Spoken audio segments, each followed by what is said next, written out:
BCCI এর এইরকম ভাবে আইপিএল সিজনের মাঝখানে নিয়ম পরিবর্তনের কারণে কেকেআর একদমই খুশি নয়। হ্যাঁ বন্ধুরা, এখন যেভাবে যখন তখন বৃষ্টি হচ্ছে এবং অনেক ম্যাচ বৃষ্টির কারণে বাতিল হয়ে যাচ্ছে, সেটা মাথায় রেখে বিসিসিআই আইপিএল সিজনের মাঝখানেই একটা নতুন রুল নিয়ে চলে এসেছে। এই রুলটি 17 তারিখ আরসিবি বনাম কেকেআর এর ম্যাচ বৃষ্টির কারণে ক্যান্সেল হয়ে যাওয়ার পর থেকেই কার্যকর হয়েছে।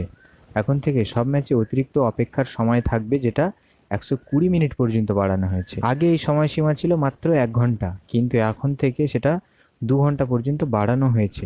আপনারা নিশ্চয়ই মনে করতে পারবেন, যুদ্ধ আবহের পর যখন আবার খেলা শুরু হয়েছিল তখন প্রথম ম্যাচ ছিল কেকেআর বনাম আরসিবি, যেটা বৃষ্টির কারণে বাতিল হয়ে গিয়েছিল। তাই এই নতুন রুল নিয়ে কেকেআর একদমই খুশি না বিসিসিআই এর ওপরে। কেকেআর এর সিইও ভেঙ্কি মাইসোর বিসিসিআই কে চিঠি লিখেছেন। তিনি বলেছেন, সিজনের মাঝখানে রুল পরিবর্তন হয়তো পরিস্থিতি অনুযায়ী প্রয়োজন ছিল, কিন্তু একটা কনসিস্টেন্সি প্রত্যাশিত ছিল। এই রুল চেঞ্জের অ্যাপ্লিকেশন নেই।